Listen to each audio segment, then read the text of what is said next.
Lundi 9 août 2004, les corps de 2 octogénaires sont retrouvés dans leur propriété de Touraine. C'est d'une violence extraordinaire. Il paraît qu'il avait la tête écrasée, paraît-il.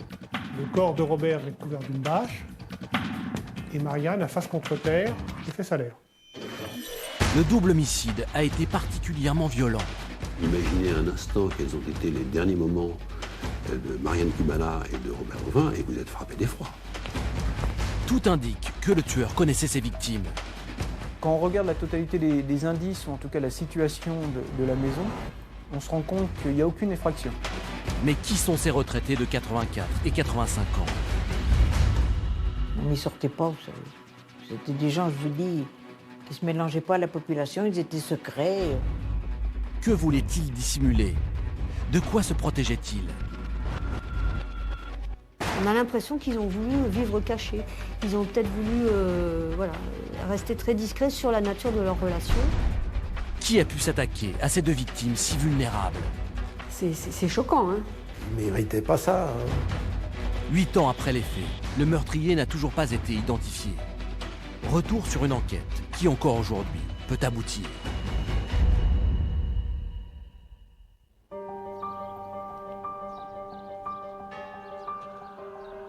Nous sommes à Vernoux-sur-Brenne, au cœur de la vallée de la Loire, à une quinzaine de kilomètres de Tours.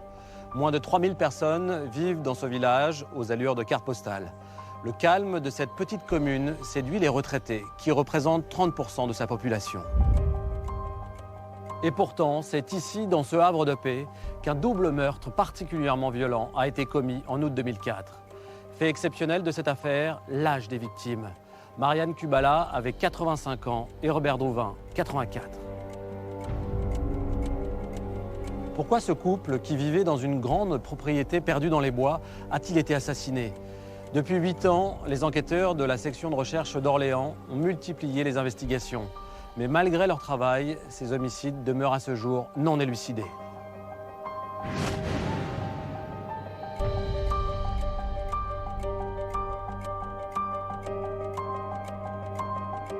Le 9 août 2004, comme chaque lundi, Chantal, femme de ménage, se rend chez ses employeurs, Robert Rouvain et Marianne Kubala. Mais lorsqu'elle arrive devant la propriété à 9 h du matin, elle ne peut pas entrer, car le portail est fermé. C'est la première fois que cela arrive depuis qu'elle travaille chez les retraités. Inquiète, elle décide de prévenir Guy Urson, un voisin et ami du couple. Habituellement, quand elle arrivait le matin, c'était toujours ouvert, hein, le portail. Ça, c'était réglé comme ça. Hein. Le portail étant fermé, la femme de ménage déjà a pensé qu'il s'était passé quelque chose. Monsieur Rouvain lui avait dit, si un jour il y a un problème, vous allez chercher Guy.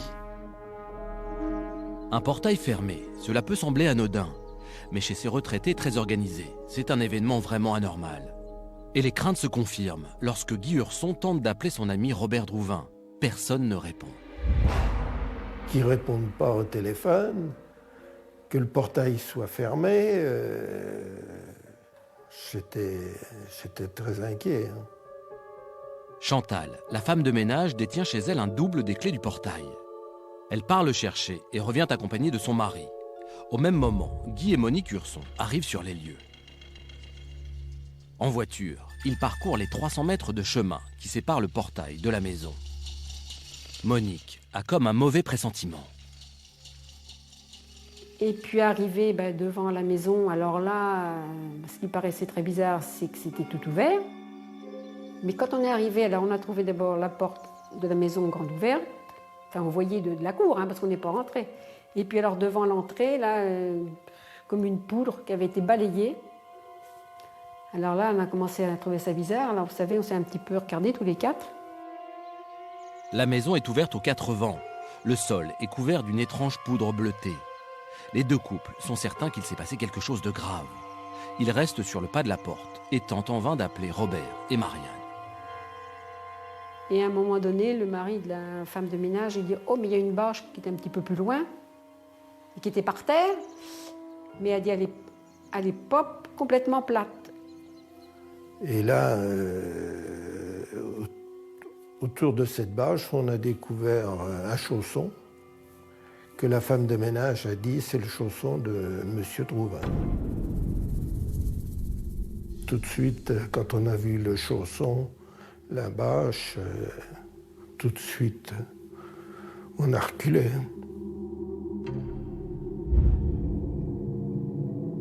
Le chausson est couvert de sang.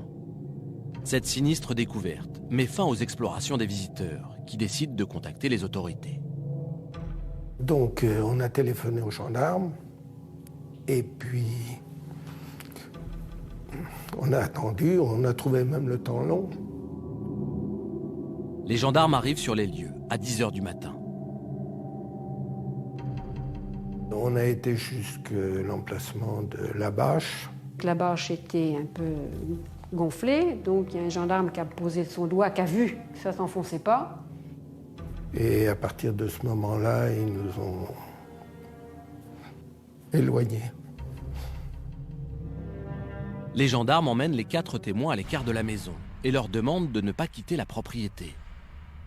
En soulevant la bâche, les enquêteurs découvrent le corps de Robert Drouvin. Le vieil homme est mort. Alors mon épouse, à un moment, a dit aux gendarmes, et madame, hein, vous rentrez pas dans la maison Mais j'ai dit, il y a peut-être une autre personne à secourir. Parce que je dis, Marianne, elle doit être à l'intérieur. Parce qu'on ne savait pas. Hein. Nous, on n'avait rien vu. Et ils nous ont dit, Marianne n'est pas à l'intérieur non plus, elle est derrière le tas de bois. Marianne est décédée elle aussi. Les cadavres de Marianne Kubala, 85 ans, et Robert Drouvin, 84 ans, viennent d'être découverts dans leur jardin, à proximité de leur maison. Pour les proches, la brutalité de la situation est difficile à supporter. C'est choquant, hein. C'est choquant parce qu'on se dit quand même 2 personnes là, et pour qui et pourquoi. Et des gens d'une gentillesse comme moi j'ai connu, ils ne méritaient pas ça. Hein.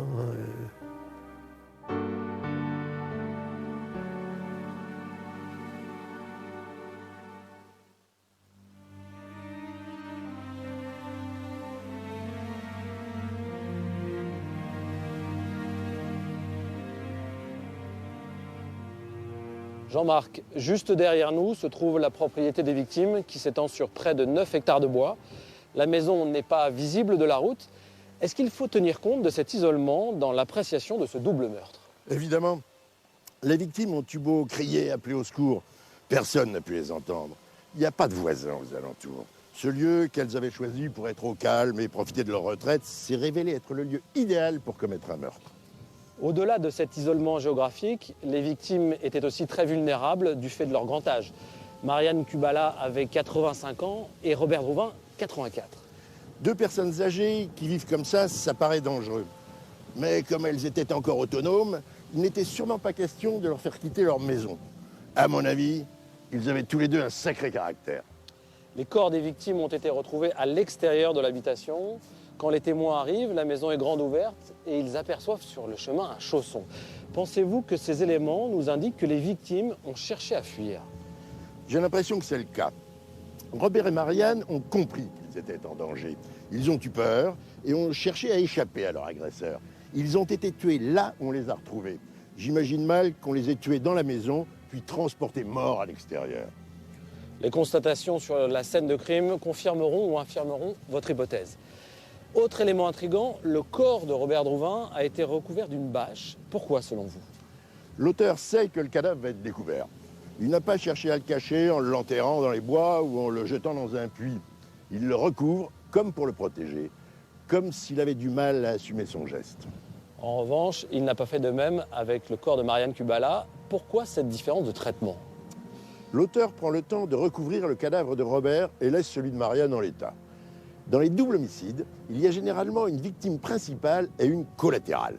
Et là, mon intuition, c'est que Marianne serait une victime collatérale et que le tueur serait venu pour Robert. Qui a bien pu s'en prendre à ces 2 octogénaires? Que s'est-il passé au lieu-dit du Bois du Pavillon en ce mois d'août 2004? Les constatations sur la scène de crime vont éclairer les enquêteurs sur le déroulement des faits.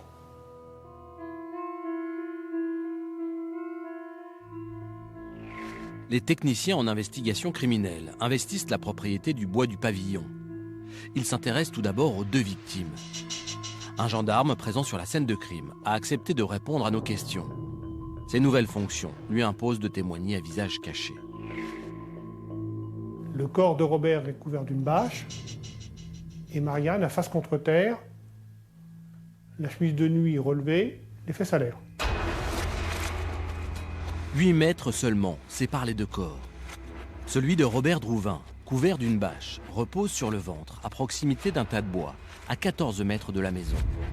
La victime porte des chaussettes, un pantalon bleu et une chemise beige. Ses chaussons se trouvent de part et d'autre du cadavre. Le médecin légiste examine la victime. Il est important qu'un médecin remarque bien la position des corps avant de les autopsier, pour un petit peu reconnaître un peu les lieux et pouvoir, au moment de l'examen du corps, comprendre pourquoi le bras, la main, le corps se trouvent dans telle ou telle position par rapport au lieu. Michel Sapanet est médecin légiste à l'Institut médico-légal de Poitiers. Il effectue chaque année de nombreuses levées de corps. Il nous apporte son analyse d'expert sur cette scène de crime. Sur le visage de Robert Drouvin, on note d'emblée qu'il y a un contexte de violence répétée, avec de multiples ecchymoses, des plaies. Donc on est vraiment dans un contexte de coups répétés portés sur une région cible, qui est la tête. Plusieurs traces de sang sont relevées autour du corps de Robert Drouvin. Philippe Esperanza est l'un des rares spécialistes au monde en morpho-analyse des traces de sang. Nous avons sollicité son expertise. Les techniciens vont retrouver du sang, 1 au niveau du chausson, 2 à côté de sa tête et surtout aussi sur le corps. Ces localisations donnent des informations importantes. La trace à côté du chausson peut tout à fait être un saignement naturel de la victime après la blessure qui s'écoule tout à fait naturellement avec la gravité. Ce qui a tendance à dire que la personne n'était pas allongée lorsque au moins une des blessures a été réalisée. La présence d'un écoulement au niveau de la tête laisse penser que la victime a été achevée, ou en tout cas que la lutte a fini là où il est retrouvé. Il ne semble pas avoir été transporté d'un autre endroit vers celui-ci. Robert serait donc décédé là où son corps a été retrouvé, et il aurait reçu une partie des coups, alors qu'il était debout. Le médecin légiste s'intéresse ensuite à la seconde victime. Le corps de Marianne Kubala se trouve sous un abri de jardin en tôle, dont le sol est couvert d'une dalle de béton. Elle repose sur le ventre, elle a le bras gauche plutôt en avant, et surtout elle a également des lésions qui sont des lésions ecchymotiques sur la partie antérieure du corps. Les pieds nus de la victime reposent sur une brique. Marianne a dû trébucher sur cet obstacle. Dans sa course, elle a perdu ses 2 chaussons le long du chemin qui relie la maison à l'abri de jardin. Mais pourquoi retrouve-t-on cette femme de 85 ans à moitié nue, la culotte baissée et la chemise de nuit relevée au-dessus des fesses? Il y a l'hypothèse d'une agression sexuelle chez Madame Kubala parce que, d'une part, la culotte est baissée sur les cuisses et d'autre part, elle présente des taches de sang.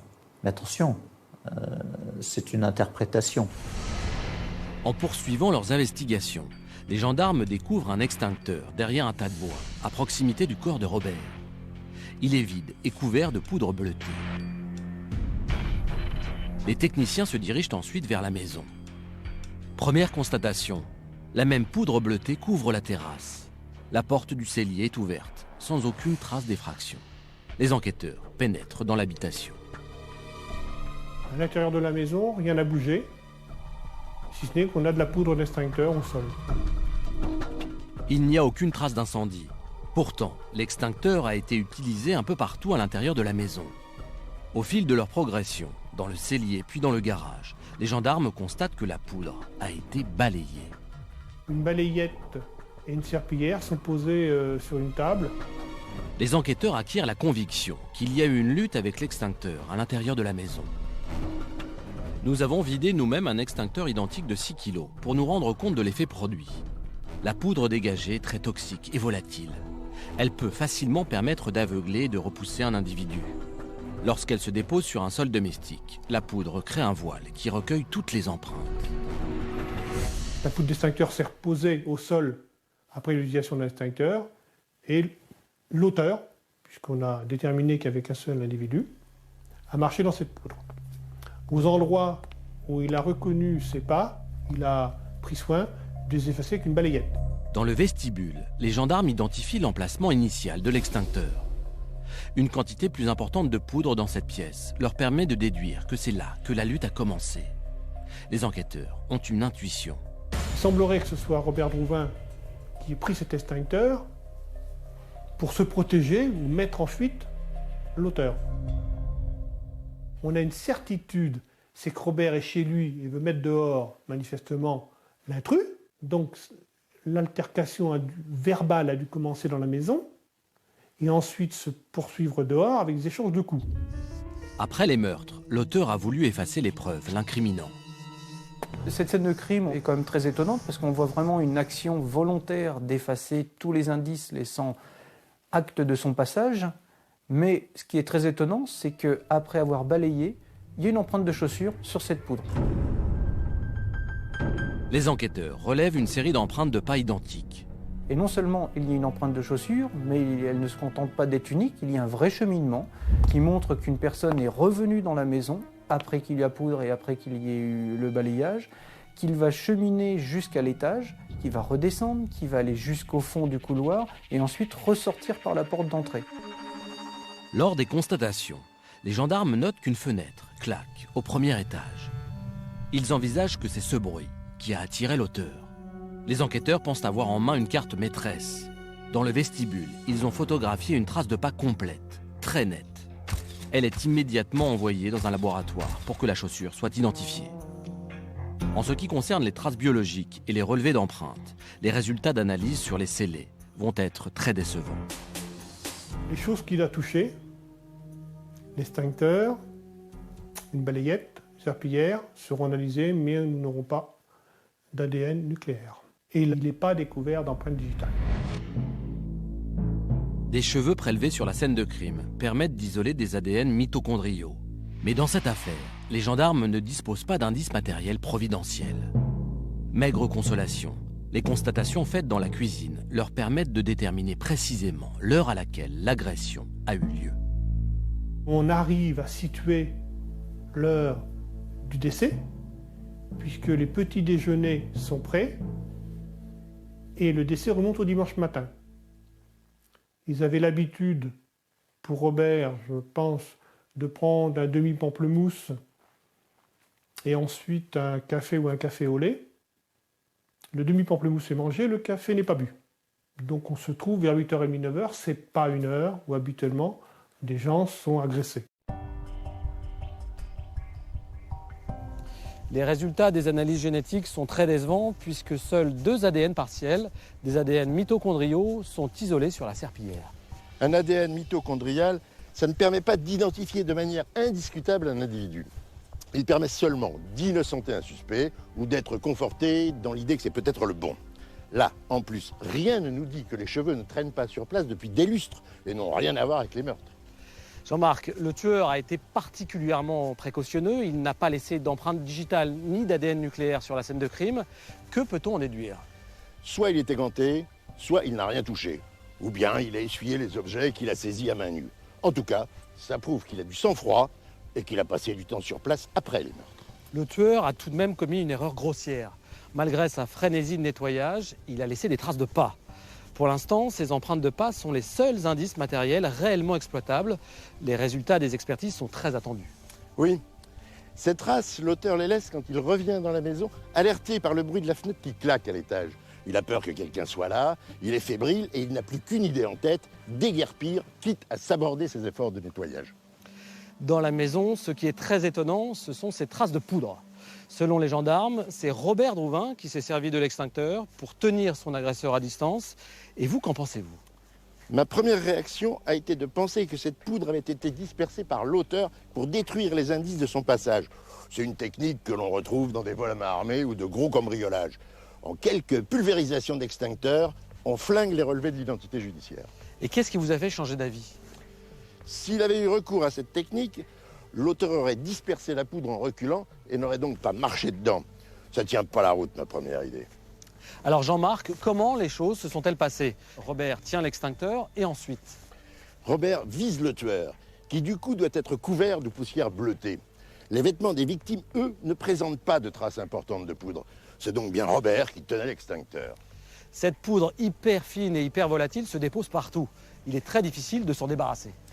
Peut-être que quelqu'un de Vernoux se souvient avoir vu ce 8 août 2004 un individu dont les vêtements étaient maculés de poudre, sans forcément avoir compris de quoi il s'agissait. Si c'est le cas, il est temps d'entrer en contact avec les enquêteurs.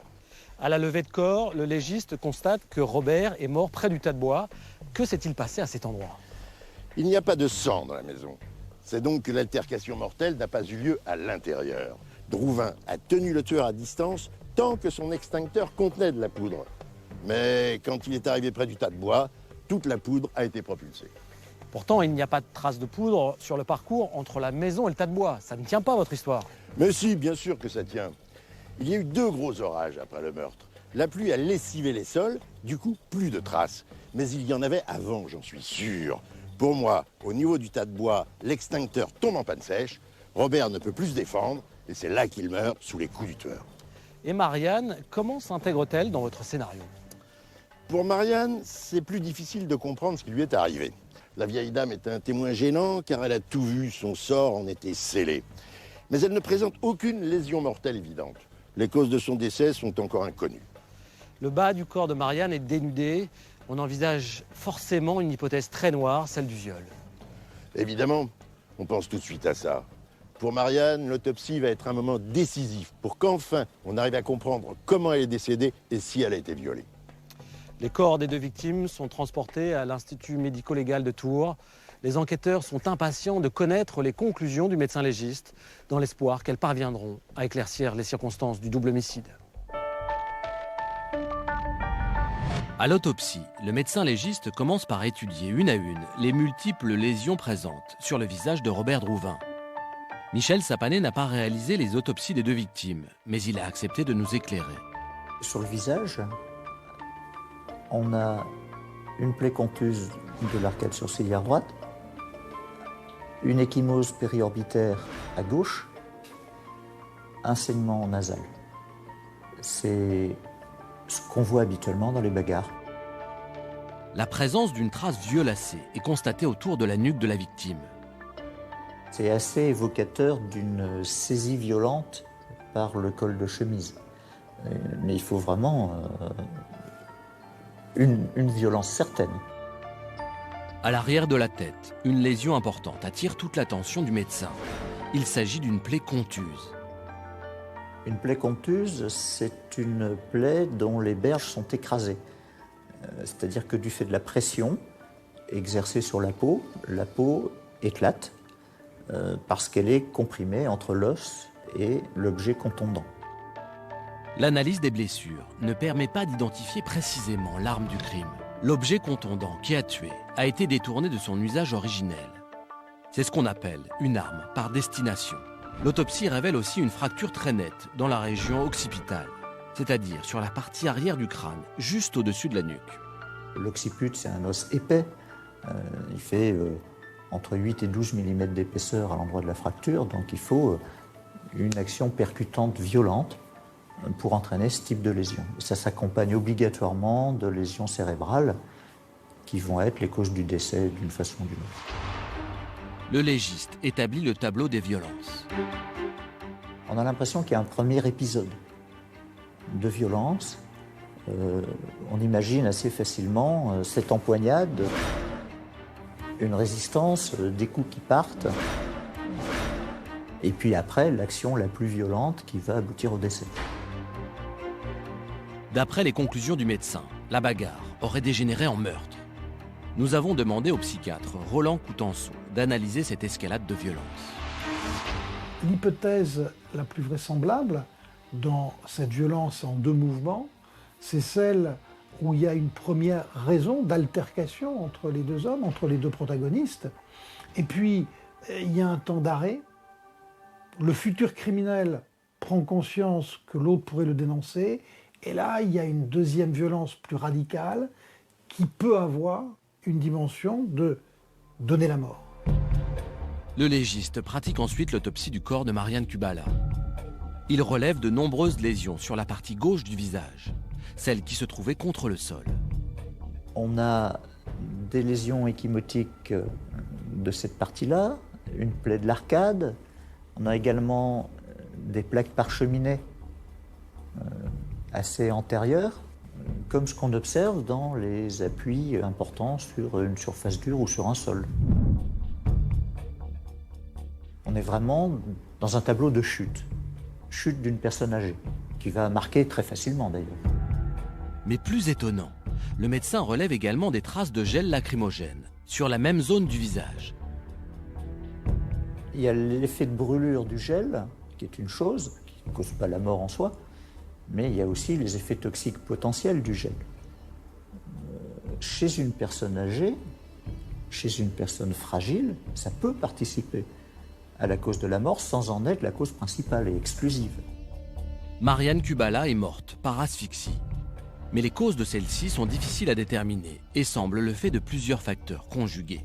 La fragilité physiologique qu'on observe à cet âge-là, les effets de la chute, les effets du gel lacrymogène éventuellement, pourquoi pas l'effet de l'émotion.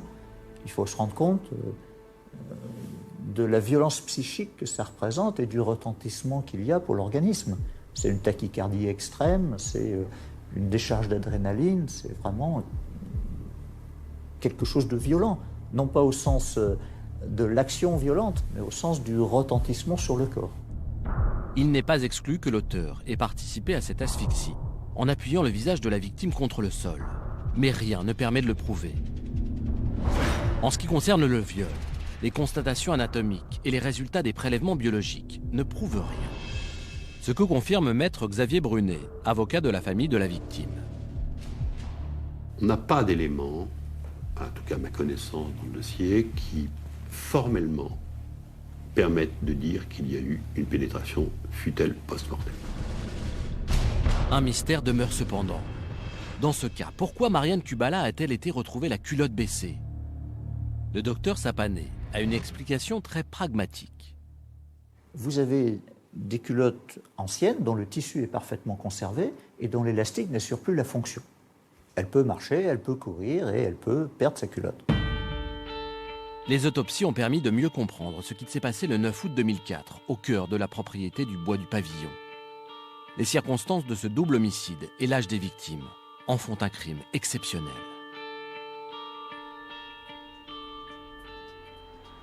L'autopsie confirme les premières constatations. Robert Drouvin s'est bien battu avec son agresseur avant de recevoir des coups mortels à la tête.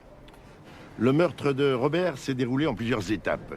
Une conversation a amené à une dispute, la dispute à une bagarre, et la bagarre au meurtre près du tas de bois. Le tueur ne s'est servi ni d'une arme blanche, ni d'une arme à feu. Il a fait usage d'une arme par destination qui n'a pas été retrouvée. Il est sûrement reparti avec. Concernant Marianne, le scénario des faits est beaucoup moins évident. La vieille dame présente quelques ecchymoses, mais pas de blessures qui expliqueraient son décès. Selon vous, que lui est-il arrivé? Marianne était en mauvais état de santé. Elle était affaiblie par l'âge et avait récemment fait plusieurs malaises. Elle est tombée dans sa fuite. Face contre terre, elle a fait une insuffisance respiratoire qui a provoqué une asphyxie et entraîné sa mort. Que pensez-vous des traces de gaz lacrymogène retrouvées au niveau de son nez et sa bouche? Marianne a dû prendre part à la dispute. Elle a sorti sa bombe lacrymo et se l'est fait arracher des mains. L'auteur l'a aspergée. Le gaz a probablement accentué ses difficultés respiratoires. Elle court, elle chute, et derrière, c'est l'asphyxie. Contrairement à ce qui avait été envisagé au tout début de l'enquête, le légiste ne constate pas de traces concluantes de violence sexuelle. Excluez-vous totalement l'idée du viol? Après l'autopsie, le viol me paraît exclu. En revanche, l'histoire de l'élastique usé et de la culotte qui tombe toute seule, ça ne me convainc qu'à moitié. C'est donc, selon vous, le tueur qui aurait baissé la culotte de Marianne, mais dans quel but? C'est difficile à dire. Mais s'il n'y a pas eu viol, baisser la culotte, c'est un acte qui vise à humilier. Il y a une force symbolique dans cet acte. Le tueur veut salir la victime, comme pour la punir de quelque chose qu'elle aurait pu faire ou dire. Ça sent la rancune et la vengeance. La vengeance, Jean-Marc, signifierait que le tueur avait Marianne pour cible et qu'elle n'est donc pas une victime collatérale, contrairement à vos premières impressions sur le crime. Mais non, je ne reviens pas sur cette idée, je persiste dans ce sens. Marianne est morte de panique. Le tueur est à l'origine de cette panique, mais il ne l'a pas tuée de ses mains. Par ailleurs, lorsqu'il baisse ses culottes, c'est peut-être la réputation de Robert qu'il cherche à atteindre. Le fait que Marianne n'ait pas été victime de viol oriente les enquêteurs vers un profil d'auteur beaucoup plus classique. En effet, ils ne doivent plus chercher un pervers déséquilibré, violeur de grand-mère, mais un tueur dont le mobile n'est pas sexuel. L'instruction est ouverte pour homicide volontaire et viol sur personnes particulièrement vulnérables. Pourquoi la qualification de viol est-elle toujours retenue? On garde toujours le maximum de qualifications juridiques tout au long de l'instruction pour se donner toutes les chances de faire tomber l'auteur. On resserre ensuite au moment du renvoi devant les assises. L'enquête commence à peine. Les circonstances de la mort des deux victimes sont établies, même si elles gardent leur part de mystère. Il faut rapidement déterminer quelles sont les habitudes de Marianne et Robert pour mieux cerner comment ils vivent et qui ils sont.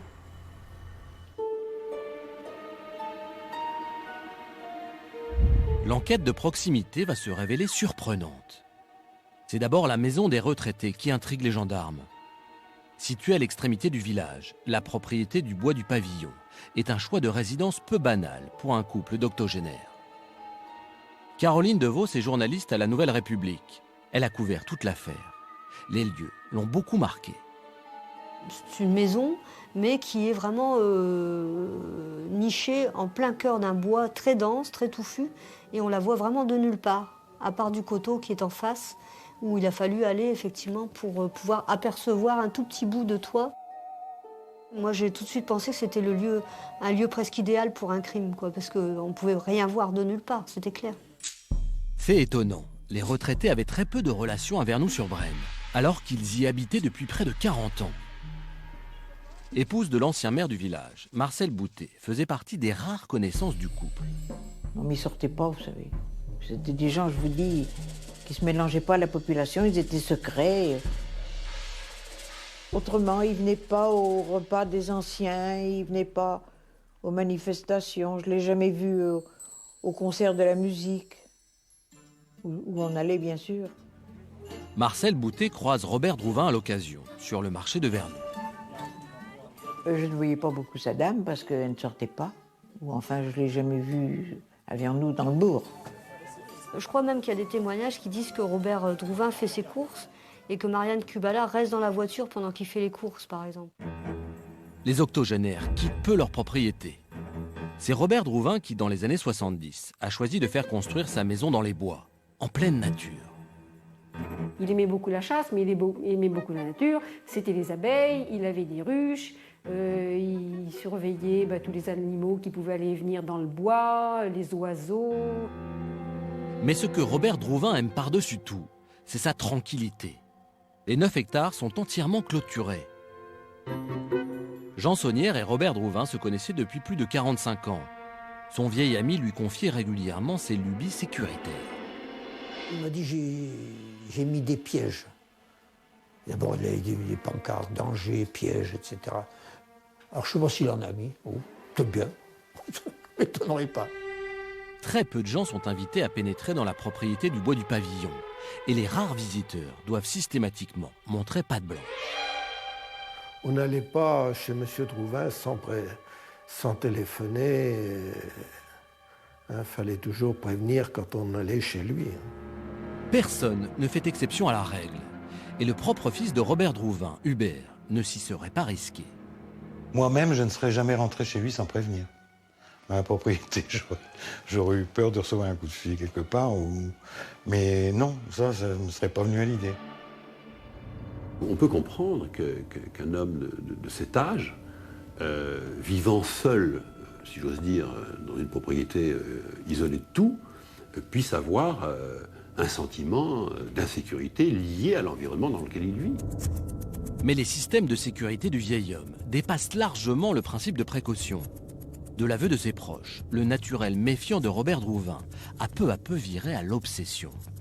Ce passionné de technologie inventait sans cesse de nouveaux gadgets de protection. Il a mis sur son bureau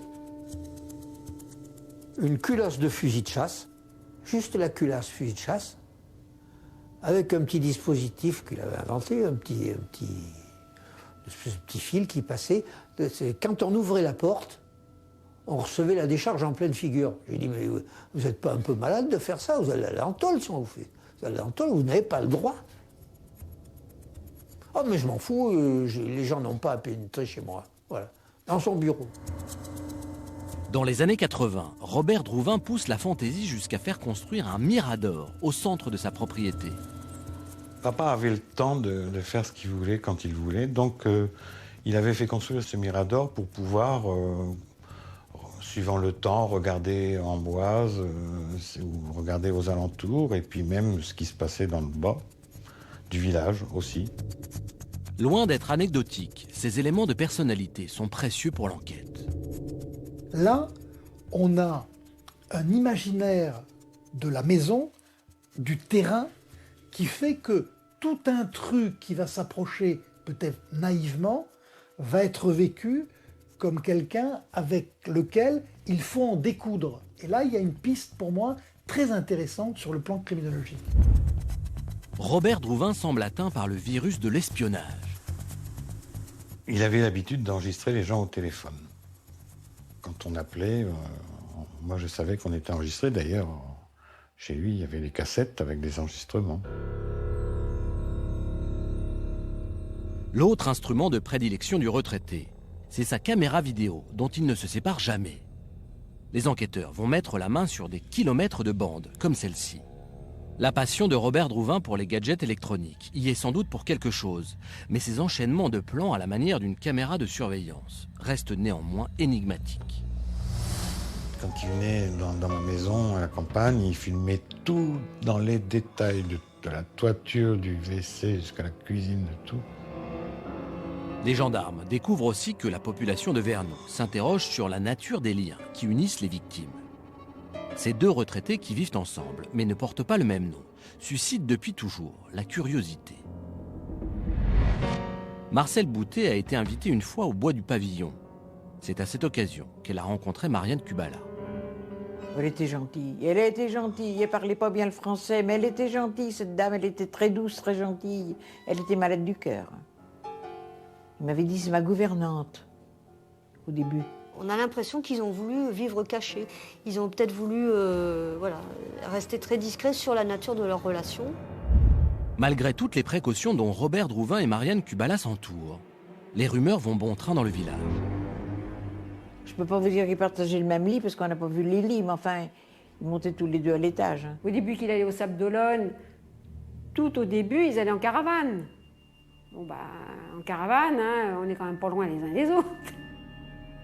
Dans les mois qui ont précédé le crime, Robert Drouvin et Marianne Kubala semblaient redouter autre chose que la médisance. Je le trouvais surtout très soucieux. D'ailleurs, il ne voulait plus rester dans sa propriété seul, ni laisser sa gouvernante seule.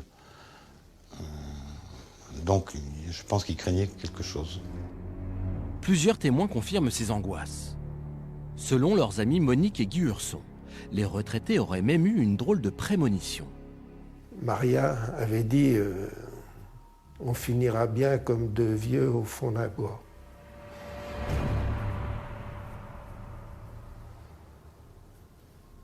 Eh bien, j'aimerais te dire, ça me revient dans la tête. Hein. D'abord, la phrase, je l'entends tout le temps.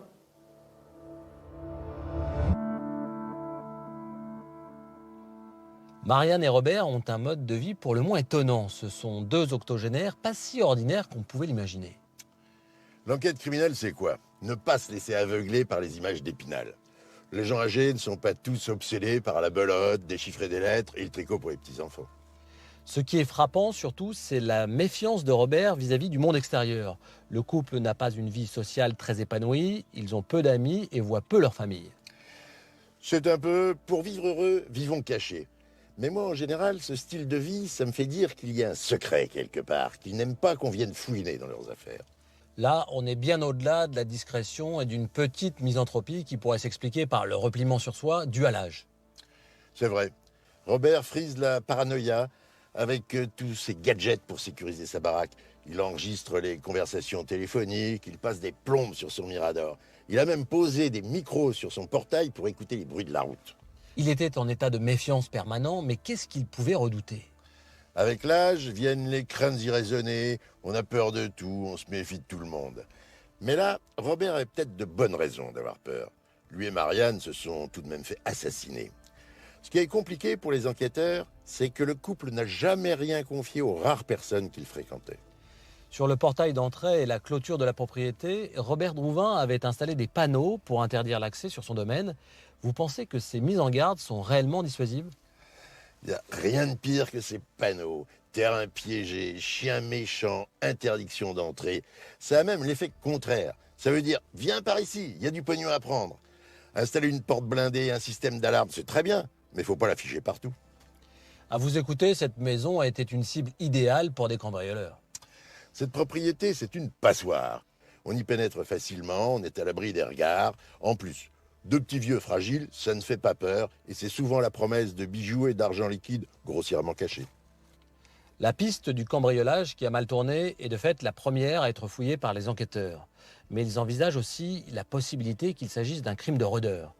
Marianne Kubala et Robert Drouvin ont-ils surpris un intrus et l'auraient-ils payé de leur vie? C'est la première intuition des gendarmes. Ce double homicide fait écho à d'autres affaires similaires.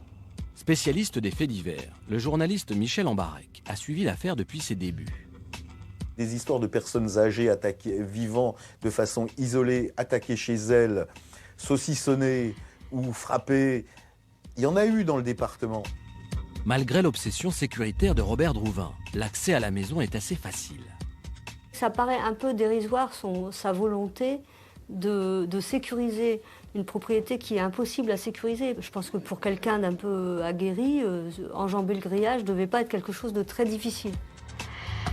Et pour un individu mal intentionné, ces deux octogénaires sont une cible alléchante. Parce que ce sont évidemment des proies faciles. Des proies faciles à maîtriser pour passer à l'acte, etc. Et puis bien souvent, les choses dégénèrent et on passe au meurtre. Le scénario est tentant, mais l'analyse des premiers éléments complique la donne. Quand on regarde la totalité des indices, ou en tout cas la situation de la maison, on se rend compte qu'il n'y a aucune effraction. Les fils électriques qui relient la maison, le portail à la maison, ne sont pas coupés. Aucune trace d'effraction.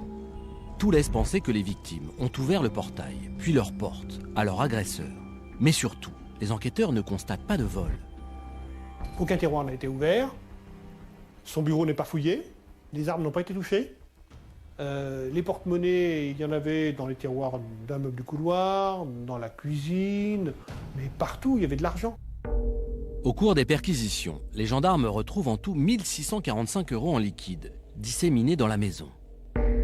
À la limite, l'argent qu'ils aient pas l'idée d'avoir fouillé ou je sais pas quoi, à la limite c'est plausible ça, mais les fusils s'ils sont en évidence sur un râtelier, on peut être sûr que c'est de la denrée négociable immédiatement.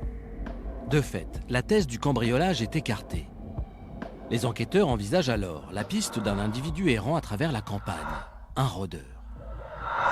Dans les crimes de rôdeurs, après un crime de sang comme ça, un individu va se poser quelques instants à la maison. Vous avez souvent une disparition de produits alimentaires. On n'a rien là, rien n'est utilisé, pas plus l'évier que la douche, rien quoi. C'est resté dans l'état où la femme de ménage l'avait laissé quoi. Parallèlement, un élément va faire avancer l'enquête. Les expertises réalisées sur l'empreinte de pas trouvée dans la maison permettent d'identifier le type de chaussures que portait l'auteur. Elle correspond à ce qu'il est convenu d'appeler une chaussure de ville. Donc c'est certainement pas une chaussure portée par quelqu'un qui revient des champs. Ce ne sont pas les chaussures de marche, pas les chaussures qu'on trouve au pied en général de gens qui battent la campagne 24 heures sur 24 et qui passent des nuits dehors. Cette trace de pas invalide l'hypothèse du rôdeur, mais elle ouvre aussi de nouvelles perspectives. Les enquêteurs vont tenter de remonter jusqu'au propriétaire de la chaussure. Ils ont eu la chance de pouvoir identifier le fabricant de cette semelle, qui lui-même vendait cette semelle à un seul fabricant de chaussures en France. Le secteur d'Amboise, il devait y avoir 5 paires de chaussures qui avaient été vendues, 4 en chèque ou en carte bleue, et une payée en liquide un jour de marché à Amboise, mais par un détaillant de cette marque-là. Les gendarmes réalisent des écoutes téléphoniques et des perquisitions chez les 4 individus qui ont payé en carte bleue ou en chèque. Sans résultat. L'acheteur de la 5e paire de chaussures reste à ce jour non identifié. On n'a pas pu identifier l'acheteur, puisque nous avions un règlement en espèces et un jour de marché, et la vendeuse ne se souvenait absolument pas de l'image de cette personne. La piste de la chaussure de ville est une impasse.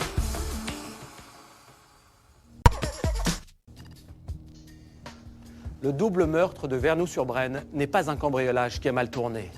Le mobile n'est certainement pas le vol. Les gendarmes sentent qu'ils s'engagent dans une enquête complexe, car les motivations du tueur sont loin d'être évidentes. L'absence d'effraction fait penser que les victimes ont ouvert à leur agresseur, qu'elles le connaissaient. Il est dès lors impératif d'étudier davantage les personnalités de Robert et Marianne. La clé de l'énigme se trouve certainement dans leur existence ou dans leur passé. Les aspérités de leur vie doivent être mises en lumière pour percer le mystère.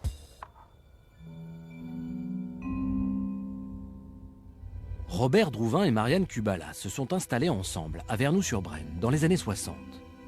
Pendant près de 40 ans, Marianne a partagé la vie de Robert. Mais ils ont toujours entretenu l'ambiguïté sur la nature de leur relation. Elle le vouvoyait et il la tutoyait. C'était très curieux. Bon, lui, M. Drouvin l'appelait par son prénom, mais elle n'a jamais appelé M. Drouvin par son prénom devant nous. Hein. Elle lui parlait comme si c'était son patron. Officiellement, il lui versait un salaire. Gouvernante de convenance, mais compagne avérée, ce jeu de rôle cache un secret. Les enquêteurs vont remonter le fil des vies des victimes pour démêler cette histoire. Au premier coup d'œil, Robert Drouvin est un homme qui socialement fait l'unanimité. C'est le genre d'homme qu'on a plaisir à rencontrer, qu'on a plaisir à découvrir. Il avait une classe naturelle? Un homme cultivé qui aimait beaucoup l'humour. Il présentait bien, il avait une très belle stature, toujours tiré à 4 épingles. Et avec une très bonne éducation. L'éducation de cette époque-là, hein, de son époque. Né dans le Nord, à Wattignies en 1920, Robert Drouvin est issu d'un milieu bourgeois. Élevé selon des valeurs traditionnelles et conservatrices, il vit une enfance protégée. Après le bac, il intègre le prestigieux Institut catholique des arts et métiers de Lille. Son diplôme d'ingénieur en poche, il est embauché à la Compagnie du gaz de Béthune. C'était un ingénieur brillant. C'était un homme qui avait eu un parcours professionnel qu'on peut qualifier de remarquable. Passionné par son métier, Robert Drouvin fait ensuite toute sa carrière chez Gaz de France. Il est l'auteur de nombreux brevets dans le domaine du gaz. À l'âge de 25 ans, l'ingénieur épouse Paul, une jeune femme de son milieu. C'était un mariage arrangé, comme beaucoup à l'époque. Le couple a 3 enfants au cours des 3 années qui suivent. Marie-Georges, Françoise et Hubert. À Béthune, la famille compte parmi les notables de la ville. Papa avait un chauffeur, il y avait du personnel à la maison. Mais quand on est jeune, on ne se rend pas compte, c'est tellement normal. Les Drouvin mènent une vie confortable et traditionnelle. Comment dire? Je ne sais pas si vous avez vu le film « La vie est un long fleuve tranquille ». Est-ce que vous vous souvenez de la famille Le Quesnoy? C'est Drouvin. C'est Drouvin. Mais sous des apparences de père de famille modèle, Robert Drouvin est un homme à femme. Il collectionne les liaisons et déserte régulièrement le domicile conjugal. Je me demandais où partait mon père le dimanche après-midi. Il nous disait qu'il allait travailler, c'est possible, mais enfin, on ne le voyait plus, on ne le voyait pas rentrer avant le lendemain. Séducteur incorrigible, il recrute même ses conquêtes sous son propre toit. C'est à cette époque qu'il entretient une liaison avec une de ses employées de maison, une certaine Marianne Kubala. Marianne Kubala avait été amenée à travailler en qualité de femme de ménage au domicile de Robert Drouvin à une époque où il était marié. Les infidélités de Robert Drouvin vont provoquer le divorce du couple. Et à l'époque, au début des années 60, c'est une honte. Toute la ville est au courant. Comme en province, dans cette petite ville, tout se savait. Le chauffeur racontait, il allait dans les cafés et racontait ce qui se passait chez nous. Et donc papa a préféré quitter la ville et partir dans une autre région pour refaire une nouvelle vie, vraiment. Après un divorce difficile, Robert Drouvin veut se réinventer une vie, loin de Béthune et de ses calomnies. Il demande sa mutation dans la vallée de la Loire en 1966. Est-ce que c'est une façon de s'éloigner d'un endroit qui lui avait valu un certain nombre de soucis? Peut-être. Est-ce que c'était une façon de tourner la page d'un mariage auquel il avait été mis fin par une procédure de divorce? Peut-être aussi. Pour les gendarmes, l'histoire de Marianne Kubala va se révéler plus difficile à reconstruire. Il faudra que l'on remonte dans le nord de la France pour connaître le passé de Marianne, par ses nièces, ses sœurs, ses frères. Voilà. Dans le petit village minier de Verquigneul, c'est une réalité sociale aux antipodes de celle de Robert Drouvin que les enquêteurs vont découvrir. Donc, en ce qui concerne Marianne, Marianne est d'origine polonaise. Elle est arrivée en France à l'âge de 11 ans avec ses parents. Le papa était mineur. Il devait y avoir à l'époque 6 ou 7 frères et sœurs. La vie de Marianne est une succession de catastrophes. Elle a 18 ans quand son père meurt lors d'un accident dans la mine. 3 ans plus tard, n'ayant pas la force d'assumer seule l'éducation de ses enfants, sa mère se jette sous un train. La vie de Marianne bascule. Fille aînée d'une fratrie de 8 enfants, elle doit subvenir aux besoins de ses frères et sœurs. Voilà, et c'est Marianne qui prendra le dessus de tout ça. Marianne fait des ménages. Marianne aide ses frères et ses sœurs tout en faisant des ménages. Marianne arrêtera l'école rapidement parce qu'il faut rentrer de l'argent à la maison. Marianne se marie à l'âge de 21 ans. Mais les drames se poursuivent. Elle donne naissance à 2 enfants qui décèdent tous les 2 avant l'âge de 6 mois. Son mari devient violent. Elle entretient alors une liaison extra-conjugale avec un Allemand, dont elle aura un fils, Mario, décédé en 2010. Mais Mario n'a jamais vécu avec sa mère. Il avait été placé parce qu'elle ne pouvait pas l'élever puisqu'elle travaillait en tant que femme de ménage. Et elle est donc arrivée comme femme de ménage chez monsieur et madame Drouvin. Après son divorce, lorsque Robert Drouvin décide de quitter Béthune, il propose à Marianne Kubala de l'accompagner. Il lui avait dit si tu veux me suivre, tu ne seras pas malheureuse. C'est ainsi qu'elle est arrivée en Touraine avec lui. Il ne voulait pas partir tout seul. Il voulait pas. Alors il a trouvé Marianne, qu'il a baptisée gouvernante, et elle est partie avec lui. Pour Marianne, c'est peut-être enfin la promesse d'une vie meilleure. L'ancienne maîtresse endosse le rôle respectable de gouvernante et le couple s'installe à l'abri des regards à Vernoux-sur-Brenne. Nous, on ne connaissait pas son passé. Quand il est arrivé ici, quand il est arrivé en Touraine, pour nous, c'était une page neuve, une page blanche. C'était une vie qui commençait pour nous. Pendant près de 40 ans, officiellement, Marianne reste l'employée de Robert, même si leurs comportements trahissent plus d'intimité.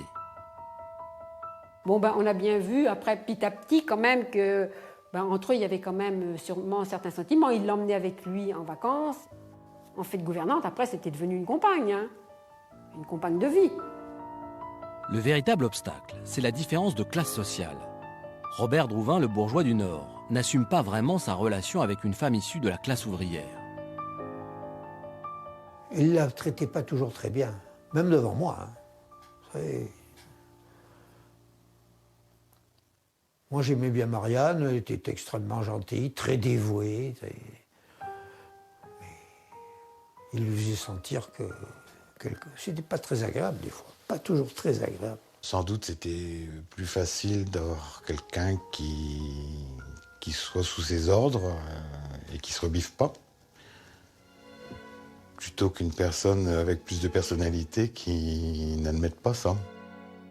Ce rapport de patron à employé, cette hiérarchie sociale est au cœur de leur relation, même lorsqu'ils partagent une chambre d'hôtel en vacances à Aix-les-Bains. Ils faisaient la cure tous les 2. Et il était dans un grand lit, et Marianne, couchée sur un lit de camp, à côté. Profondément marquée par les drames de son existence, Marianne accepte cet étrange mode de vie.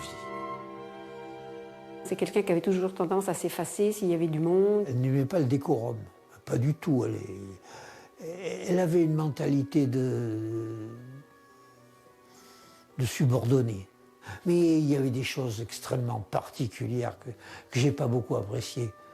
Quand il partait en voiture, elle était derrière. Elle montait derrière, le chien montait devant. Il en avait un peu honte. Elle ne parlait pas français. Pourtant, Robert a choisi librement de passer plus de la moitié de sa vie avec Marianne. Preuve qu'entre eux existaient des liens affectifs forts. Mais vis-à-vis du monde extérieur, il a toujours caché les origines sociales de celle qui partageait son quotidien. Le mois précédant son décès, je suis allé au restaurant avec lui. Et le patron du restaurant discutait avec mon père. Et il était inquiet parce qu'il avait peur que je dise que c'était notre ancienne bonne. Il ne voulait pas qu'il sache que sa gouvernante, sa compagne en fait, il ne voulait pas qu'on sache que c'était une ancienne bonne de la maison du Nord. Il ne voulait pas les laisser dire qu'il vivait avec l'ancienne bonne de ses enfants. Tout est là. Parce que c'était la bonne de ses enfants. C'est ça qui est important.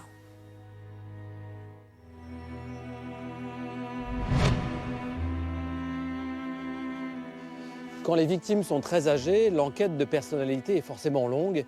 Est-ce que ce travail présente une difficulté particulière pour les gendarmes?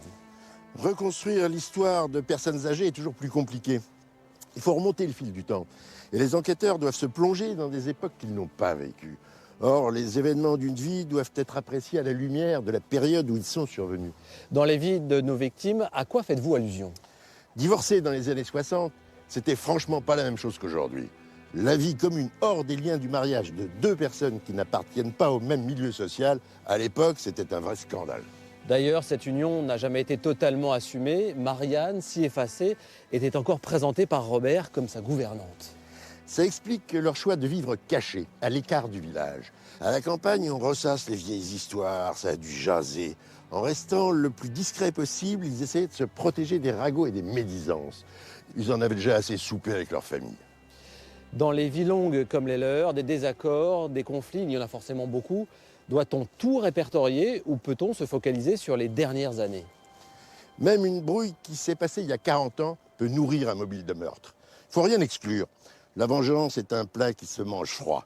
Il y a des rancunes qui peuvent macérer une vie entière. Ce qui est compliqué dans cette enquête, c'est que Robert et Marianne ont cloisonné tous leurs univers. Personne ne peut renseigner les gendarmes sur la totalité de leur existence. C'est pourquoi chaque témoignage recueilli est important et fait avancer l'enquête. Tous ceux qui savent des choses sur le couple, sur leurs peurs, sur des incidents survenus et qui ne se sont pas encore manifestés, doivent entrer en contact avec la gendarmerie nationale. D'autant plus qu'il y a encore des zones d'ombre à éclairer, des secrets à percer. Les victimes ont eu des destins atypiques qui doivent être complètement fouillés. La vie de Marianne Kubala, c'est du Zola. Et celle de Drouin, c'est un film de Chabrol, avec les non-dits, les petites bassesses de la bourgeoisie. Un sacré cocktail pour un fait divers. Pensez-vous que le tueur soit à chercher dans le cercle intime des victimes?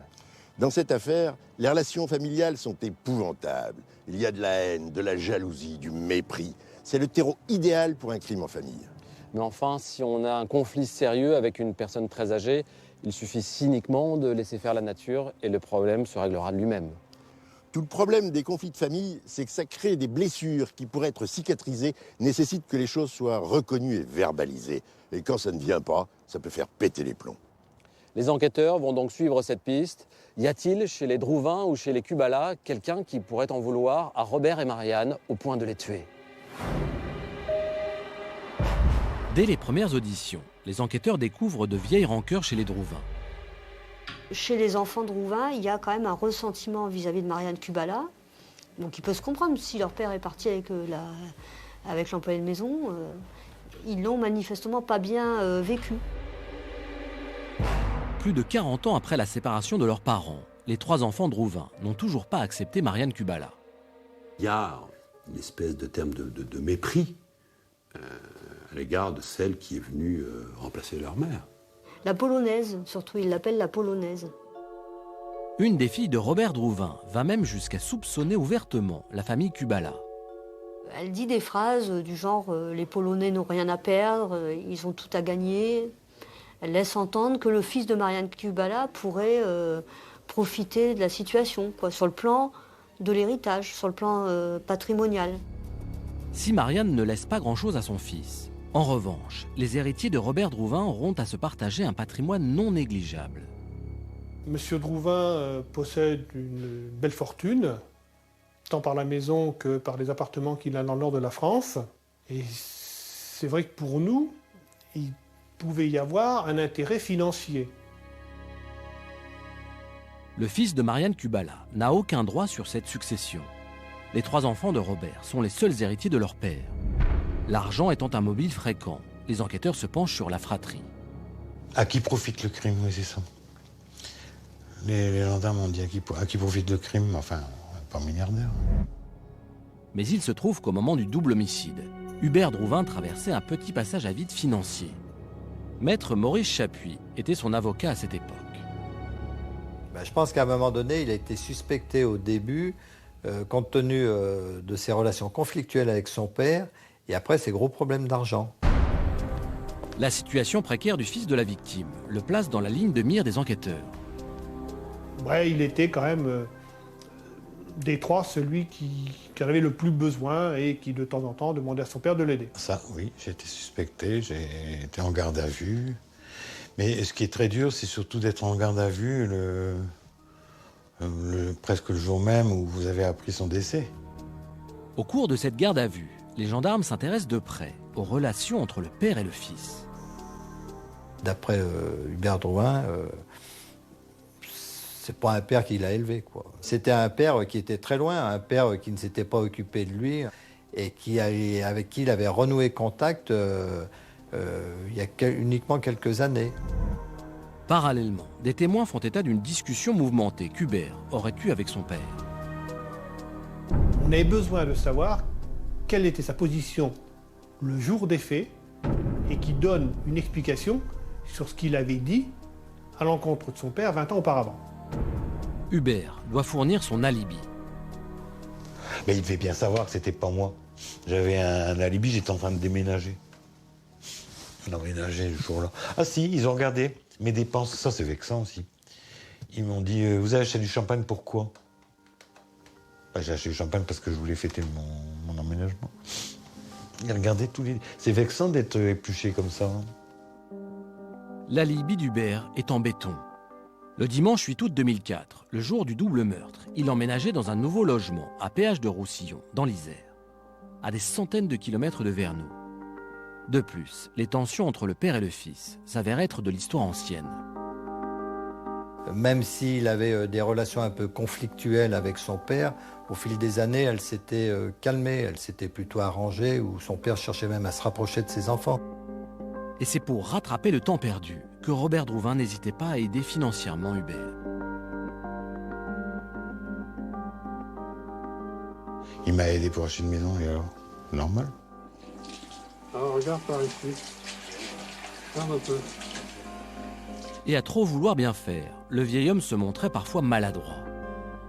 T'as le même sourire que ton grand-père. Ah bon? Ouais, ah, j'en vois sa bouche. Quand il venait dans mon restaurant, merde, qui marchait bien, j'ai gagné ma vie, il me donnait un billet de 500 francs. Je dis, papa, ça va pas. Moi, j'avais plaisir à pouvoir l'inviter, pouvoir lui dire de manger. Non, il me donnait 500 francs. Les enquêteurs mettent à jour des relations familiales compliquées, mais rien qui ne semble avoir un lien avec le double homicide. Hubert est mis totalement hors de cause. Ses sœurs, ses neveux et ses beaux-frères également. Les gendarmes ont entendu tous les membres de la famille et certains d'entre eux ont été placés en garde à vue, mais cette piste n'a rien donné. Pourtant, moi, c'est la piste que je privilégiais. Je le sentais bien, le crime en famille. Bon, je me suis peut-être trompé. En revanche, je suis certain d'une chose. La victime connaissait leur tueur. Donc selon vous, c'est forcément un proche, un ami ou une relation. Sur quels éléments fondez-vous cette hypothèse? D'abord, il n'y a pas d'effraction. C'est donc qu'ils ont ouvert leurs portes. Pour ce couple particulièrement méfiant, c'est la preuve qu'ils ont reconnu leur visiteur. Mais est-ce que ça ne peut pas être quelqu'un qui, par exemple, s'est fait passer pour un postier, un agent EDF, comme c'est très souvent le cas dans les agressions de personnes âgées? On ne fait pas ce style de ruse un dimanche, un jour où personne ne travaille. Drouin se serait sûrement pas fait piéger. Non, pour moi, je le répète, c'est un proche. Et le fait que Robert se saisisse d'un extincteur plutôt que d'un fusil me fait aussi penser cela. Mais en quoi l'usage de cet extincteur vous fait penser que Drouin et son tueur se connaissaient? Drouin se sent menacé et saisit l'extincteur pour chasser son interlocuteur. Il n'attrape pas un fusil parce qu'il connaît le bonhomme et qu'il ne veut pas le blesser sérieusement ou le tuer. Y a-t-il d'autres éléments qui vous font penser que l'auteur était connu de sa victime? Marianne a été retrouvée la culotte baissée, mais elle n'a pas été violée. Pour moi, l'auteur a voulu maquiller son meurtre en crime sexuel pour tromper les gendarmes. Ça veut dire qu'il a peur qu'on remonte trop vite jusqu'à lui. Par ailleurs, il a essayé d'effacer ses traces sur la scène de crime. Il pense qu'il est identifiable. Il ne doit pas être bien loin. Selon vous, quel type de lien existait-il entre le tueur et ses victimes? Comment se connaissaient-ils? Ça peut être plein de gens, des gens du coin. On est à la campagne. Il faut réfléchir au meurtre en tenant compte de cet environnement géographique et sociologique. Ici, les gens ont le sens de la terre, de la propriété. Le sens de la propriété, Robert Drouvin l'avait chevillé au corps. Sur ces terres, il règne en maître. Il n'accorde ni droit de passage, ni droit de chasse. Et pas question de discuter. Il se pourrait bien qu'il n'en ait froissé plus d'un. Et depuis plusieurs mois, le vieil homme avait la preuve que des individus s'introduisaient chez lui.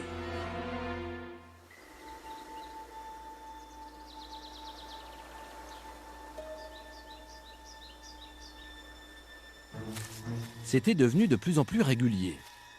Lorsque Robert Drouvin parcourait son bois, il faisait des découvertes macabres. À l'occasion de ses visites chez son père, Hubert a été plusieurs fois le témoin de ces scènes sinistres. Le rituel était de se promener dans la propriété après avoir déjeuné, et puis on découvrait peu à peu des fortes odeurs, et c'était des chevreuils qui avaient été tués. Ces cadavres de chevreuils abattus au fusil mettaient Robert Drouvin hors de lui. S'il aimait chasser sur d'autres terres, la faune de son domaine, c'était sacré. Plus il prenait de l'âge, plus il était amoureux de la nature. D'ailleurs, dans sa propriété, il n'y chassait pas. Il sauvait le gibier, les chevreuils, il leur donnait à manger. Sa propriété de 9 hectares est une véritable réserve naturelle où le gibier pullule. Robert Drouvin était convaincu que des braconniers s'y introduisaient en douce pour chasser. Et il ne supportait pas l'idée qu'on puisse venir braconner chez lui. Mais il ne se passait pas une année sans qu'il évoque le fait qu'il était régulièrement braconné. D'ailleurs, en effectuant des battues le jour de la découverte des corps des victimes, les gendarmes ont trouvé 2 carcasses de chevreuils. Un braconnier pourrait-il être l'auteur de ce double homicide? Nous avons demandé à Patrick Grenouillou, expert judiciaire dans le domaine de la chasse, si un conflit de braconnage pouvait dégénérer violemment. Le braconnier, par nature, est quelqu'un qui sauve.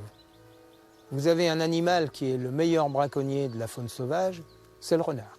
En général, le renard fait son forfait et se sauve. Je ne vois pas quelqu'un qui aurait pour habitude de se livrer au braconnage sur les propriétés de Robert Drouvin venir le trouver à son domicile.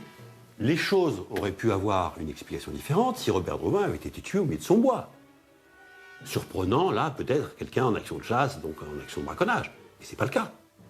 La personne est bien entrée au domicile. Et Robert Drouvin, il est tué à proximité de son habitation, à quelques mètres de son habitation. Donc on est, à mon avis, sur un schéma tout à fait différent. Le fait que les carcasses aient été abandonnées sur la propriété prouve que l'individu qui a tué les bêtes n'est pas venu pour se procurer de la viande de gibier, mais certainement dans un tout autre but. Le braconnage est surtout, en fait, une certaine forme de jalousie ou de vengeance vis-à-vis d'un voisin, vis-à-vis d'une propriété voisine, vis-à-vis d'une équipe de chasse.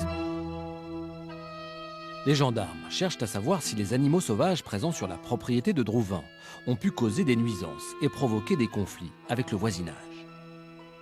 Il y avait des blaireaux, il y avait des renards, il y avait des sangliers, il y avait tout. Il y a eu des problèmes de braconnage, je pense, dus justement à cette réserve d'animaux chez lui, qui peut-être se sauvaient à l'extérieur et qui pouvaient déranger. En refusant de laisser chasser sur ces terres, la victime a laissé proliférer les animaux. Menace permanente pour les cultures avoisinantes, notamment les vignes. 9 hectares, réserve naturelle.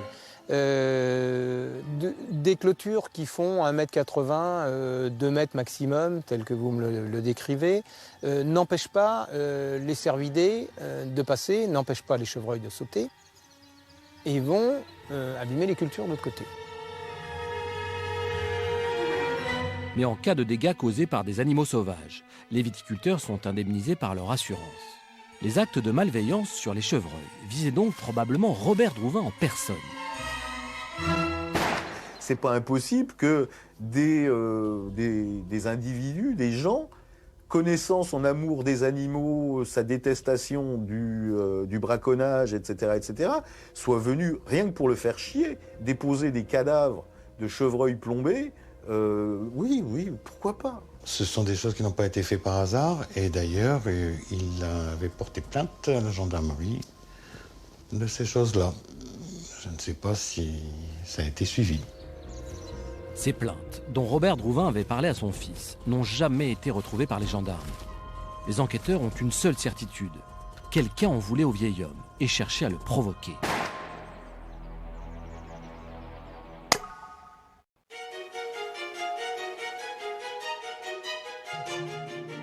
L'une des difficultés dans cette affaire est que les enquêteurs n'ont peut-être pas eu accès à toutes les informations.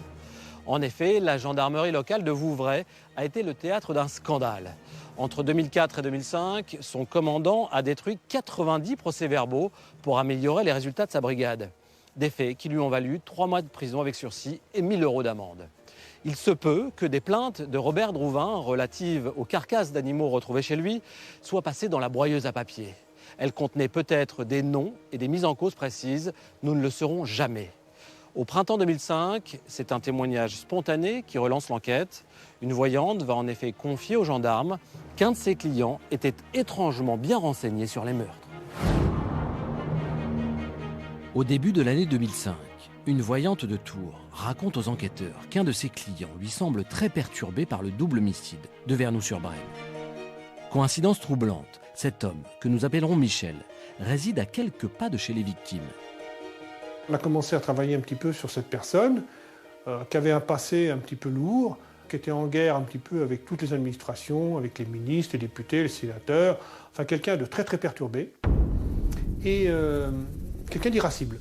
Il est timbré, quoi. Il est complètement timbré. Et là, ça rejoint la scène de crime, quoi. C'est un crime de fou. Les gendarmes placent Michel en garde à vue.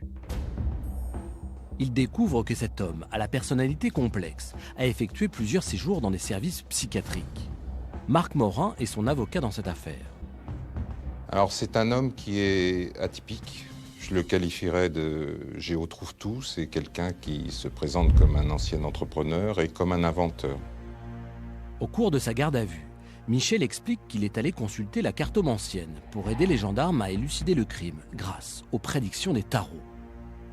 Vous savez, les gens sont fascinés par les histoires de justice et le fait que M. ait indiqué qu'il voulait aider la gendarmerie à résoudre cette affaire me paraît une hypothèse tout à fait plausible. Sur les crimes, il y a toujours des gens dont c'est la minute de gloire de vouloir aider les gendarmes. Il y a toujours des gens qui ont un truc spécial à dire, soit aux gendarmes, soit aux journalistes, qui viennent toujours. Et puis en général, oui, c'est les timbrés du coin. Michel a un comportement un peu étrange, mais les enquêteurs ne parviennent pas à le relier au crime. À l'issue de sa garde à vue, l'homme rentre chez lui, libre. 24 heures plus tard, il revient frapper à la porte de la gendarmerie, avec cette fois des informations d'une précision étonnante. Il nous avait apporté une fiche Bristol où il y avait des éléments dessus qui n'avaient pas été donnés par nous. Nous positionner la maison, le corps, les vignes, enfin c'était, oh là là, c'était hyper dangereux quoi. Michel est capable de dessiner un plan de la scène de crime. Cela fait de lui un suspect. Mais les raisons qui le poussent à apporter spontanément ces révélations sont obscures. Je pense qu'il est suffisamment fin pour s'apercevoir qu'on n'a pas d'éléments et venir nous provoquer. Il est malin puisque il fournit des informations en disant c'est pour aider les gendarmes, tout en disant c'est peut-être moi, c'est peut-être pas moi. Il ne faudrait pas interpréter ce qui, au départ, peut être une volonté d'amener sa pierre à l'édifice de la justice et d'en faire, bien entendu, un criminel. Les gendarmes veulent en avoir le cœur net.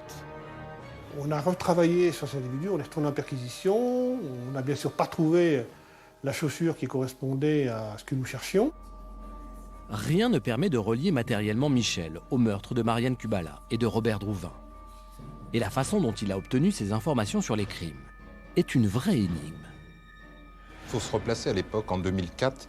à Vernoux-sur-Brenne, c'est un dossier qui a eu un grand retentissement. C'est clair que ce double meurtre en pleine campagne a déchaîné un petit peu les passions. Donc après, dire qu'il a eu des informations, il en a eu comme tout le monde. Il en a eu par la presse locale, mais il en a eu aussi par les gens qui parlaient. Il n'a pas été mis en examen parce que, effectivement, les éléments ne nous permettent pas aujourd'hui de le mettre en examen, mais il est placé toujours en témoin assisté. Mais c'est quelqu'un de très très perturbé.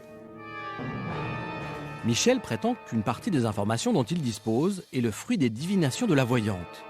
Cette dernière, au contraire, prétend que c'est Michel qui est venu la trouver avec ses révélations. La voyante était entendue, chacun maintient sa version. La confrontation entre Michel et la voyante n'a pas permis de clarifier le mystère. Il n'y a pas de raison de plus croire la voyante que monsieur. La voyante est très performante pour l'avenir, mais pas pour le passé. Or, en l'occurrence, dans ce dossier, la voyante est entendue non pas sur l'avenir, mais sur le passé. Autre zone d'ombre. Rien ne permet de lier Michel aux deux victimes. En premier lieu, qu'on m'apporte un mobile, c'est-à-dire faire des supputations, dire que monsieur aurait rencontré les victimes. Il faut trouver un mobile, quelque chose, une raison, il n'y a rien dans ce dossier, il n'y a rien. Et c'est quand même un chaînon manquant. Les gendarmes découvrent tout de même un point commun entre le suspect et la victime. Tous deux étaient des inventeurs passionnés. Robert Drouvin avait toujours une innovation en tête. Il était toujours en train d'inventer quelque chose. Des appareils à faire tenir les pommes pour qu'elles ne tombent pas, du contrepoids sur les branches, tout. Il fallait toujours qu'il invente quelque chose, c'était son dada. Michel a dans ses cartons un projet de véhicule modulable. Cela fait des années qu'il se bat pour faire commercialiser cette invention. Et au début 2004, il racontait avoir enfin trouvé un financement. Un mécène, quelqu'un qui allait l'aider dans son projet. Et du jour où on l'a interpellé une première fois, plus jamais, il n'a parlé de ce projet, tout est tombé à l'eau. Les enquêteurs se sont demandé si Robert Drouvin n'était pas ce providentiel mécène. Mais ils n'ont à ce jour pas pu en établir la preuve. Et les propos décousus et peu fiables de Michel les laissent fort dubitatifs. Vous pensez bien que depuis 7 ans, si rien ne s'est passé, c'est qu'il n'y a véritablement pas d'éléments tangibles à l'encontre de mon client. Il est très séduisant, ce suspect. Il donne beaucoup de détails sur les meurtres, il réside régulièrement à Vernoux-sur-Brenne et connaît l'emplacement de la maison. Et puis, il a une personnalité pour le moins originale et souvent explosive. C'est une piste intéressante. Michel est connu des services de police pour violence. Il a fait des séjours en hôpital psychiatrique. C'est un paranoïaque instable, persuadé d'être un inventeur génial et que la terre entière n'a qu'un but, étouffer son génie. Et les barjots, Arnaud, ça peut être dangereux. Au moment des faits, Michel a confié à son entourage avoir trouvé un mécène pour financer sa dernière invention. Les enquêteurs se sont demandé si ce mécène ne pouvait pas être Robert Drouvin. Et a raison. Drouvin était passionné de technologie.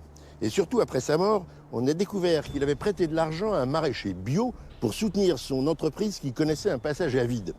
C'est pas complètement absurde de se dire que Drouvin aurait une nouvelle fois accepté de jouer les bienfaiteurs. Mais pour quelle raison Michel aurait-il tué son mécène? Drouvin a peut-être traîné la patte pour payer, ou il a peut-être changé d'avis. Cette histoire de mécénat qui tombe à l'eau a pu être le motif d'une visite de Michel. Le ton serait monté, et comme l'inventeur est un violent impulsif, ça serait parti en vrille. Aucune preuve matérielle n'incrimine de manière définitive Michel. Il est évidemment présumé innocent des crimes de Vernoux-sur-Brenne. Dans ce dossier, il demeure néanmoins un témoin assisté. En quoi consiste ce statut? C'est une personne mise en cause dans une instruction, mais à qui il n'est pas directement reproché la commission d'une infraction. Elle a accès au dossier et peut être assistée par un avocat. Concrètement, ça veut dire qu'on le garde à l'œil, c'est la méthode de la longue laisse, le type continue de mener sa vie et on attend qu'il fasse un faux pas, qu'il se trahisse. Cela fait 8 ans que l'enquête est en cours. On a le sentiment qu'il faudrait maintenant un peu de chance parce que côté preuve matérielle, il n'y a pas grand-chose, une trace de pas et juste des ADN mitochondriaux. Ils ne permettent pas d'écarter de manière définitive un suspect potentiel. Du coup, on a des pistes qui traînent pendant des mois, voire des années, sans qu'on sache si c'est la bonne. On ouvre des portes et on est incapable de les refermer. Pour tenter de s'approcher de l'auteur, il faut chercher dans les meurtres ce qu'il nous dit de lui. Son mode opératoire nous donne des informations essentielles pour cerner un peu mieux qui il est. En prenant soin d'effacer ses traces sur la scène de crime, l'auteur prive les enquêteurs d'informations précieuses sur son identité. Mais il leur dévoile un trait de son caractère. Le fait de balayer, pour moi, dénote d'un certain sang-froid, quoi. On a quand même la personne qui s'est posée, qui s'est arrêtée dans l'acte et qui s'est dit « bon, maintenant, comment puis-je faire pour effacer mes traces ?» Le seul élément matériel dont disposent les gendarmes, c'est l'empreinte de pas laissée sur la scène de crime. Plusieurs individus ayant acheté une paire de chaussures identiques dans la région ont été identifiés, mais aucun n'a été relié au crime. Soit l'individu vient de très loin, ça nous paraît curieux, soit est du secteur, et c'est l'individu qui a acheté dimanche matin cette paire de chaussures à Amboise. Et là, on est incapable de l'identifier. La chaussure est un élément de la personnalité de l'auteur. Je veux dire par là qu'elle ressemblera à l'auteur. L'auteur chausse du 43-44 et porte des chaussures de ville classiques, plutôt bas de gamme. On peut donc imaginer que cet homme a une stature et une allure assez communes. Robert Drouvin a tenté de repousser l'agresseur avec un extincteur, sans saisir les fusils de chasse, pourtant à portée de main. Qu'il ne se soit pas servi d'armes est une chose que j'ai beaucoup de mal à comprendre. Parce que c'était quelqu'un, sans doute, qui est venu attendu. L'auteur connaissait sans doute ses victimes. C'est quelqu'un qui connaît, à tout le moins, Robert Drouvin. Qui va, alors dans quel contexte ça, on n'en sait rien, avoir une discussion avec lui. Et qui va, à un moment donné, passer un déchaînement de violence et un double meurtre. Battu.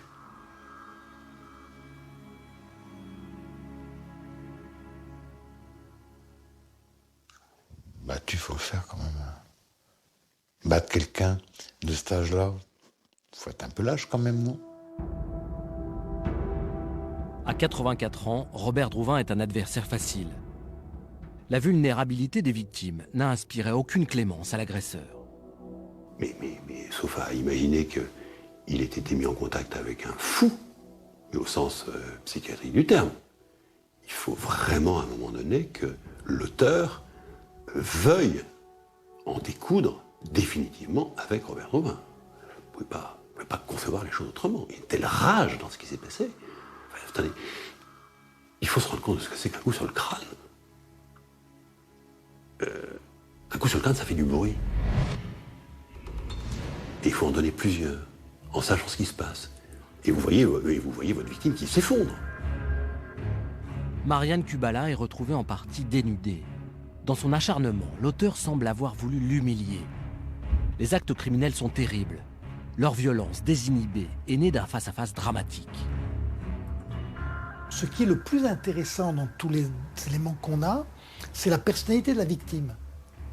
C'est quelqu'un qui potentiellement peut rentrer en conflit tendu avec le futur criminel. Cette personne qu'on cherche pourrait être quelqu'un sans antécédent judiciaire, enfin relativement banal, mais dont la violence aurait pu surgir à cause du caractère un peu obsédant, interpellant, persécutant, menaçant de la victime.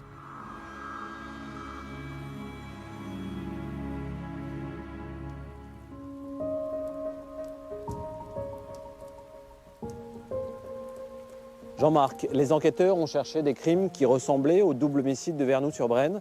Ils ont étudié des meurtres de personnes âgées, mais cela n'a rien donné. Je pense que le tueur de Vernoux n'a tué qu'une fois. C'est un passage à l'acte unique.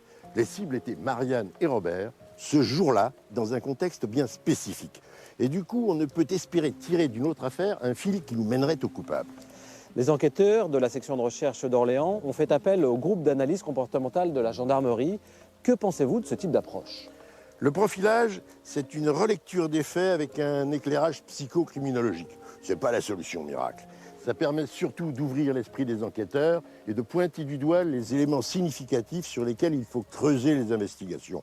Mais dans ce dossier, ça n'a rien donné.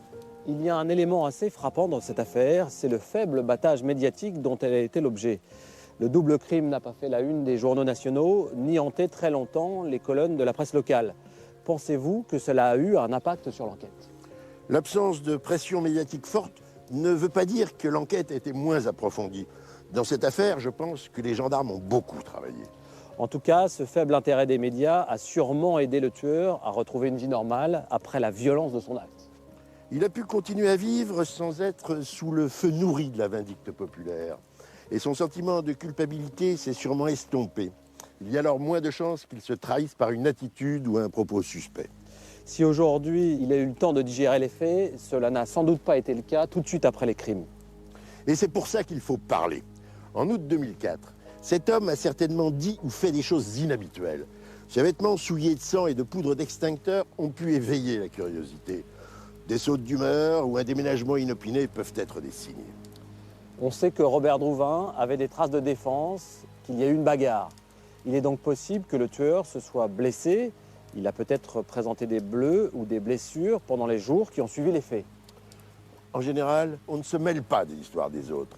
C'est un peu chacun chez soi, chacun pour soi. Eh bien, il faut sortir de cet état d'esprit et prêter son concours à l'enquête. Personne ne peut se résoudre à l'idée que ce double meurtre de Vernoux-sur-Brenne demeure non élucidé. Les proches de Marianne Kubala et Robert Drouvin attendent depuis 8 longues années que justice leur soit rendue. Les meurtres de Vernoux-sur-Brenne ont été particulièrement violents. J'ai été mais stupéfait. Stupéfait d'imaginer que cet homme ait pu perdre la vie et cette femme dans ces conditions-là. Parce que personne ne mérite de mourir dans ces conditions-là. Personne. Cela fait maintenant 8 ans que l'affaire demeure non élucidée. Ça devient une affaire dont on fait tous les ans, au mois d'août, un article, 1 an après, le crime de Vernoux, toujours non élucidé. La réponse est toujours la même. Quand j'interroge des informateurs sur le crime, ce qu'on appelle le crime de Vernoux, la réponse est toujours la même, il n'y a rien. Les meurtres restent inexpliqués. C'est un crime qui n'a pas de sens, un double crime qui n'a aucun sens. C'est le crime de quelqu'un qui est venu là, soit pour avoir une explication avec Robert Drouvin qui tourne mal, soit pour en découdre avec lui. C'est pas un crime de rôdeur, c'est pas un crime de petit malfrat. Pour les gendarmes, le souvenir de cette scène de crime est intact. Ça reste vraiment quelque chose qui nous tient à cœur, et de savoir qu'un individu, même sans préméditation, a pu les laisser dans cet état-là, ça nous met hors de nous, quoi. Pour le fils de Robert Drouvin, l'incompréhension reste obsédante. J'aimerais bien savoir pourquoi déjà, pourquoi? Qui et pourquoi? Pourquoi?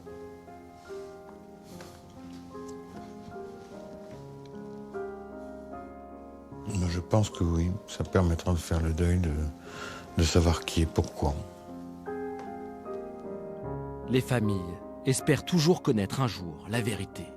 Le temps s'est écoulé, mais pour autant, je ne désespère pas que l'auteur soit un jour et rapidement maintenant identifié. Pour moi, l'espoir, c'est ce qui permet de tenir le coup, parce que c'est pas normal que quelqu'un décède comme ça, comme un animal, sans savoir les raisons. Marianne Kubala et Robert Drouvin ont été tués alors qu'ils étaient au crépuscule de leur vie. Le décès de personnes très âgées est dans l'ordre des choses, on l'accepte. Mais là, ce n'est pas la vieillesse qui les a emportés, c'est la violence cruelle d'un individu. Ces crimes sont lâches, les 2 victimes affaiblies n'avaient aucune chance de pouvoir résister à leur tueur. Il y a quelque chose de révoltant qui se dégage de toute cette affaire, et seule l'arrestation du coupable et sa condamnation pourront apaiser ce sentiment. Bonsoir.